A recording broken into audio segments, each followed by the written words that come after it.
வணக்கம்.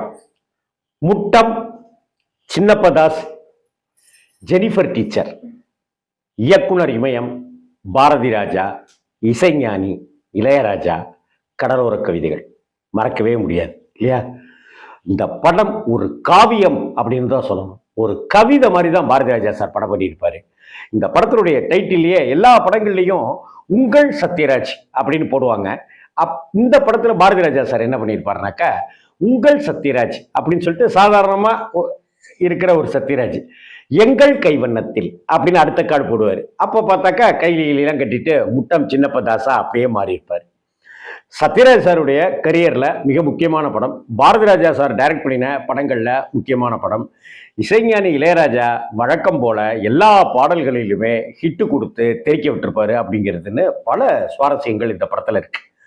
இந்த படத்துல ஜெனிஃபர் டீச்சர் சொல்றோம் இல்லையா, நம்ம தமிழ் எப்படி இந்த பிரேமம் படம் வந்த பிற்பாடு அந்த மலர் டீச்சர் அப்படின்னு சொல்ல ஆரம்பிச்சோமோ, அது போல இங்க தமிழ்நாட்டில் கடலோர கவிதைகள் வந்த பிற்பாடு ஜெனிஃபர் டீச்சர்னு சொல்லாதவங்களே கிடையாது. ஒரு டீச்சருக்கு உண்டான விஷயங்களை எல்லாத்தையும் அட்டகாசமா பண்ணியிருப்பாரு. ரேகா அறிமுகமான படம் இது.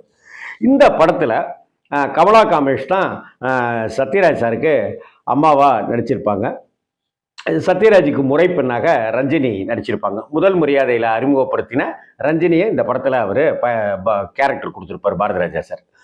கங்கம்மா அப்படிங்கிற பேர். இந்த படத்தில் எல்லா கதாபாத்திரங்களுமே ரொம்ப அழகாக ஒரு நாவல் மாதிரி பண்ணப்பட்டிருக்கும் அப்படின்னு சொன்னாலும் கூட, நான் இங்கே ஜெனிஃபர் டீச்சரை பற்றியோ அல்லது முட்டம் சின்னப்பதாஸ் பற்றியோ பேச போகிறதில்ல. கங்கம்மா அப்படிங்கிற ஒரு கதாபாத்திரம் தான்.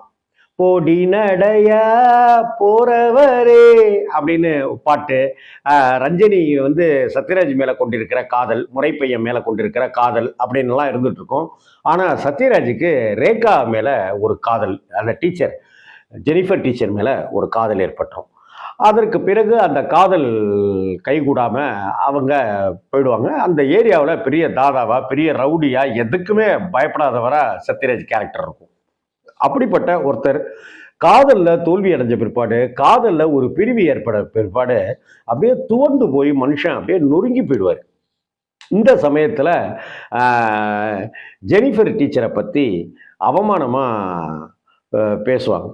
அப்படி அவமானமா பேசின உடனே ரஞ்சினி இருப்பாங்க. அப்படி ரஞ்சினி இருக்கும்போது சத்யராஜ் அங்க வருவார். சத்யராஜ் பழையபடி திராணியோட, திடத்தோட, தெம்போட, உற்சாகத்தோட அவரால் சண்டையிட முடியாது. அப்போ விடுமச்சான், வா மச்சான் அப்படின்னு சொல்லிட்டு அதை சமாதானப்படுத்தி கூட்டிகிட்டு போவாங்க. இந்த காட்சி ஞாபகம் இருக்கா? இந்த படம் நான் திருச்சியிலையும் பார்த்தேன். காரைக்குடியில் நியூ சினிமா அப்படின்னு ஒரு தேட்டரில் இந்த படம் ரிலீஸ் ஆச்சு. அந்த நியூ சினிமா தேட்டர்லேயே காரைக்குடியிலேயே 9 தடவை இந்த படத்தை அதே தேட்டரில் ஓடிட்டு இருக்கும்போது பார்த்தேன். இந்த கடலோர கவிதைகள் பார்த்ததெல்லாமே பல சுவாரஸ்யங்கள் கொண்டது. அதையெல்லாம் இன்னொரு சந்தர்ப்பத்தில் பேசுகிறேன் நான். ஏன்னா அந்த அனுபவங்கள் மறக்க முடியாது. ஒரு பெரிய ரவுடியாக இருந்து அங்கே முட்டை சின்னப்பதாசுன்னு சொன்னாலே எல்லாரும் அலறவங்க. ஆனால் ஒரு கட்டத்தில் ஜெனிஃபர் டீச்சரும் ஊரை விட்டு போன பிற்பாடு இவர் துவண்டு போய் அப்படியே இருப்பார். அப்படிப்பட்ட ஒரு சூழ்நிலையில் ஒருத்தன் கேலி பண்ணுவான். அப்படி கேலி பண்ணின உடனே அடிக்க போவார். அப்படி அடிக்க போகும்போது கங்கம்மா தடுத்து, அதாவது ரஞ்சனி தடுத்து, மச்சான் விடு மச்சான், டீச்சரை அவங்க கேவலமாக பேசல மச்சான், என்னையே தான் அவங்க பேசுகிறாங்க அப்படின்னு சொல்லுவாங்க. இதுதான் இந்த படத்தினுடைய கவிதையான ஒரு சீன். இந்த சீன் தான். அப்போ டீச்சரை அவமானப்படுத்தி தப்பா ஒன்றும் பேசலை, என்னையே தான் இந்த பையங்க பேசுனாங்க அப்படின்னு ரஞ்சனி சொன்ன உடனே சீன்ல எவ்வளவு அழகு சேர்த்திருக்காரு பாருங்க, கனம் சேர்க்கிறார் பாருங்க டைரக்டர், கதாசிரியர் எல்லாருமே. டக்குன்னு சத்யராஜ் சொல்லுவாரு, உன்னைய சொன்னா நான் விட்டுருவேன்னு நினைக்கிறியா கங்கம்மா அப்படின்னுவாரு. அதாவது டீச்சர் சொன்னாக்க தான் அவனுக்கு கோபம் வரும், டீச்சர் மேலே தானே அவனுக்கு லவ் இருக்கு, அதனால அந்த கோபத்தை தணிக்கிறதுக்காக என்னையே தான் ஏன் சொன்னான் அப்படின்னு அந்த முறைப்பெண், காதலில் தோல்வியுற்ற முறைப்பெண் சொல்ல, ஜெனிஃபர் மேலே கொண்டு இருக்கிற காதல் தோல்வி அடைந்து விரக்தியில் இருக்கிற சின்னப்பதாசு, உன்னைய தப்பாக பேசுனா நான் சும்மா விட்டுருவேன்னு நீ நினைக்கிறியா கங்கம்மா அப்படின்னு சொல்லும்போது இந்த கதாபாத்திரம் எங்கேயோ போயிடுங்க. கங்கம்மா கதாபாத்திரத்துக்காகவே கடலோர கவிதைகள் படத்தை நான் 5-6 தடவை பார்த்தேன் நான். ஏன்னா படத்துல எல்லாரும் ஒரு ஃபோக்கஸ்ல இருக்கும்போது நான் அந்த கங்கம்மா கதாபாத்திரம் எனக்கு அது ஒரு தனி எபிசோடாவே பட்டுது. அதனாலேயே பாரதி ராஜா சார் இயக்கிய இசைஞானி இளையராஜா சாருடைய இசையமைப்பில் வைரமுத்து சாருடைய வரிகளில் வந்த அந்த படத்தில் சத்யராஜ் சார் பின்னி இருப்பாரு, ரேகா டீச்சராகவே ஆயிருப்பாங்க.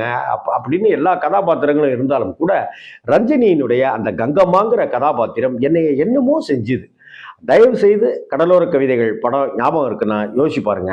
இல்லை இன்னொரு தடவை பார்க்கலாமே அப்படின்னு ஆசைப்படுறீங்க அப்படின்னாக்க சபாஷ், நீங்க நம்மாளு அப்படின்னு அர்த்தம். கடலோர கவிதைகள் பாருங்க. அந்த கங்கம்மா கதாபாத்திரத்தை பாரதி ராஜா வடிச்சிருக்கிறது ஒரு கவிதை மாதிரி இருக்கும். வணக்கம்.